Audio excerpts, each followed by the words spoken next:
Poštovani gledatelji, u prazničkom smo raspoloženju ovdje u lijepim prostorijama Krov Vijene.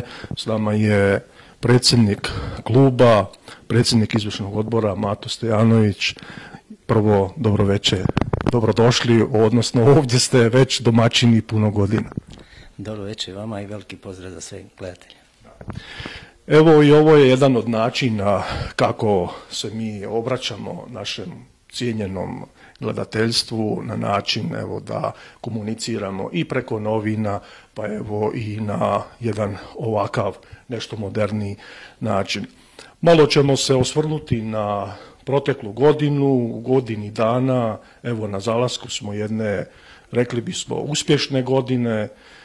Puno toga je učinjeno i puno toga predstoji, pa evo jedan kratak osvrt na jednu cijelu godinu i u rezultatskom smislu i u smislu svega onoga što se događalo u Krov Vijeni. Tu su bili turniri, tu je i zabava kao sada nedavno održana. Pa evo, zaista je jedna naporna godina za sve nas i za djelatnike našeg kluba.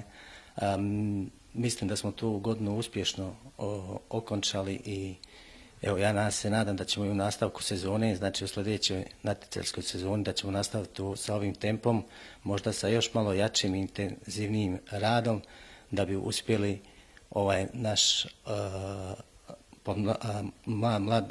mlade generacije, da bi uspjeli održati gore na prvoj poziciji, jer nam je cilj bio da u ovoj sezoni uđemo u rang više. Radili smo mnogo na tome i zaista treneri su jako mnogo rada i truda uložili u ovoj polusezoni. Ja se nadam da ćemo u drugoj polusezoni isto tako biti učinkoviti, da ćemo uspjeti održati ovu prvu poziciju, da ćemo se izboriti za prvu poziciju i da ćemo moći ući u viši rang.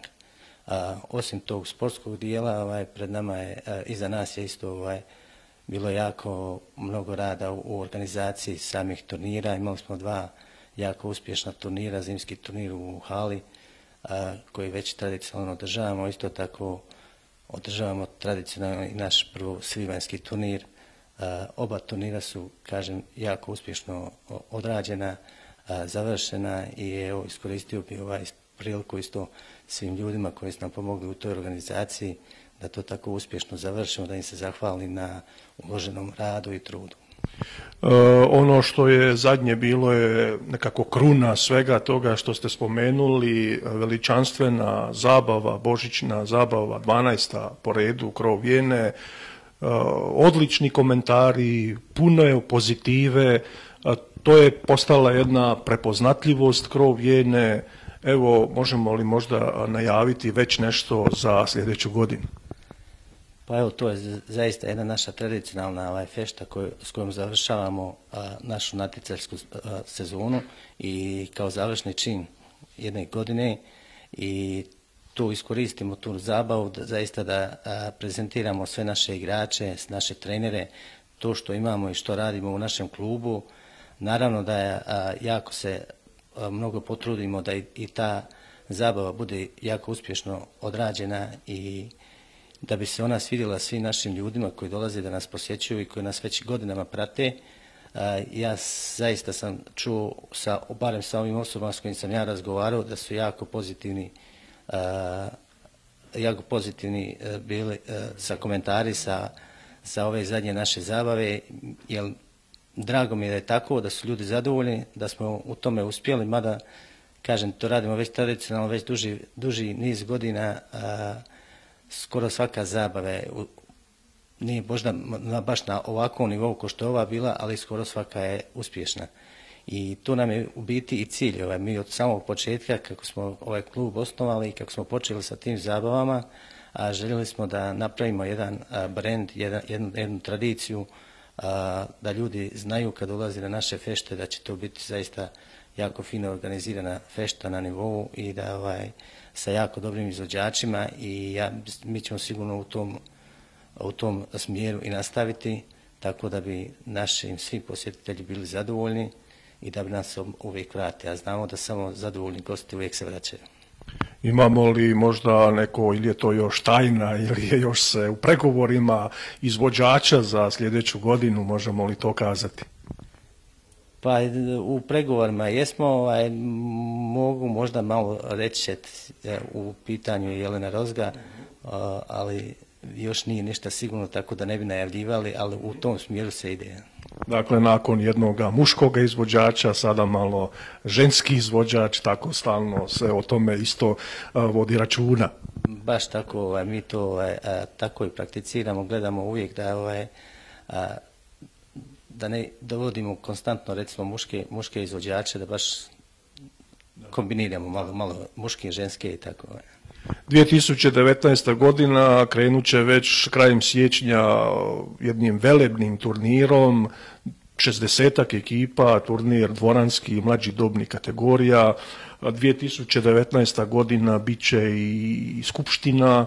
Evo, možete nam još na kraju kazati nešto oko toj ekipiranosti cijele uprave. Sigurno da ova ekipa, netko je rekao, pobjednička ekipa se ne mijenja, ali dobro bi vam došlo mlađih snaga, ljudi dolaze, informiraju se, priključuju se Krovjeni. Evo, sasvim sigurno i ovu prigodu iskoristiti, pozvati roditelje, sve zainteresirane koji se vide u ovakvom jednom klubu koji je, neskromno možemo kazati, jedan od najbolje organiziranih klubova hrvatskih iseljenika u svijetu. Treba sasvim sigurno pomoć i Krovjena. Pa naravno, kao prvo u vezi turnira, opet tradicionalni kao i svake godine, evo, i za taj turnir na vrijeme smo počeli sa organizacijom i kako ja imam informacije, oko 56 ekipa je već prijavito, znači mjesta su sve popunjena, a sala je zagovorena i to će sigurno biti jedan jako uspješan turnir organiziran sa naše strane, tako da ćemo i sa tim projektom uspjeti. A što se tiče skupštine, evo, planirali smo za ovu godinu da je napravimo, nekako nas smo sve sknap sa vremenom da pogodimo pravi termin za organizaciju, ali naćemo u ovoj godini 2019. da to napravimo. Naravno da nam treba mladi osoba, da nam treba svježine, da nam treba novi ljudi u klubu, inače mi to prakticiramo kroz samog osnitka, da svake 1-2 godine uvodimo nekih novih ljudi u klubu. Evo, sad smo i u 2018. par osoba nam se priključilo, zaista mi je drago da ljudi imaju želju, imaju volju, da se prepoznaju da mogu da rade u tom klubu. Ja mislim da treba nam pogotovo mlađi osoba da i malo uvedemo, da nećemo se mi izmicati, ne plašimo se rada, nije ovo ništa, jednostavno da budu s nama tu par još godina, da ih uvedemo u posao tako da bi oni mogli preuzeti ovaj klub i nastaviti dalje. Jer ovaj klub sigurno nije napravi da traje 5 godina, jer tako je od samog početka stvoren da ovaj klub ne bude privatno vlasništvo nikoga, znači ni moje, ni bilo nekoga, nego je klub napravljen da bude dio svih nas i tako funkcioniše i tako i jest. I stoga mi zaista želimo još što je moguće više mladi ljudi priključiti radu upravi i ja sam to naglašavao i na sastancima u toku ove polusezone što smo imali pred roditeljima. Ako neko ima zaista, ako je zainteresiran, ima volje da nam pomogne, bit će vrlo rado prihvaćeni i uključeni u rad kluba. Ja mislim da je to zaista, da roditelji trebali se malo više aktivirati u sam rad kluba, jer ipak su tu njihova djeca i što više imamo roditelji uključeni u klub, bit će nam lakše svima za rad. I normalno, sve treba nam respekt, tolerancija sa svima, znači poštovanje, međusobno poštovanje i to je garancija za uspjeh ovog kluba. Godina dana također je prošla i od magazina Krovjena vijesti. U zadnje vrijeme magazinu se priključuju obrazovani ljudi od pera, ljudi koji imaju šta kazati u tom stručnom dijelu. Doista tu se postižu značajni rezultati, doista je magazin napredovao iz broja u broj, evo to možemo neskromno kazati. Tu se još nagovješćuju puno tih izglednih prilika, natječaji su u tijeku za određena sredstva, povezanost sa Zagrebom, sa Hrvatskom u smislu komunikacije i međusobnih projekata i potpora također je i što se tiče kluba i što se tiče novina ostvarena. Evo još jedan kratak osvrt i na magazin Krov Vijena vijesti i na jedan način kako se Krov Vijena ovih godinu dana nekako marketinški kudikamo bolje pozicionirala i krenula otvoreno prema svima. Pa evo zaista to je jedan magazin koji je jako pohvaljen ne samo ovdje u gradu nego evo i iz Zagreba stižu jako velike pohvale od stručnih ljudi koji su u struci, koji se razumiju u to novinarstvo, pohvalili su, ali to nam je bio i cilj od početka, kad znate i sami kad smo krenuli u izdavanje prvog lista, da smo rekli da nas samo kvaliteta može izvući da uspijemo u tome. Znači, htjeli smo da napravimo taj jedan kvalitetan magazin, da bude prepoznatljiv u gradu i ja mislim, evo, ovo je dokaz sada u zadnje vrijeme što imamo sad ove par osoba što nam se priključile radu, a to su jako odlično ocijenili taj naš magazin i evo drago mi je da su se oni priključili, da će nam pomoći u daljem radu. A novine za sam klub znači vrlo mnogo, osim promidžbe kluba puno nam pomaže i u marketingu i zaista je jedna prava stvar koju smo napravili u ovoj godini.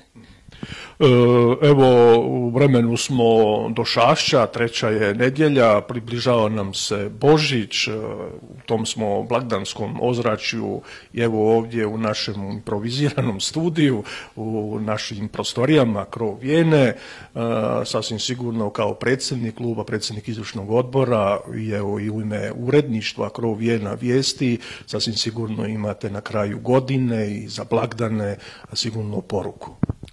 Pa naravno svim kao prvo svim mojim saradnicima što rade u ovom klubu, svim našim trenerima, svoj našoj djeci, našim igračima, roditeljima, njihovim obiteljima i svim prijateljima Krov Vijene koji nas zaista dugi niz godina prate i podržavaju rad Krov Vijene, znači naši vjerni sponzori.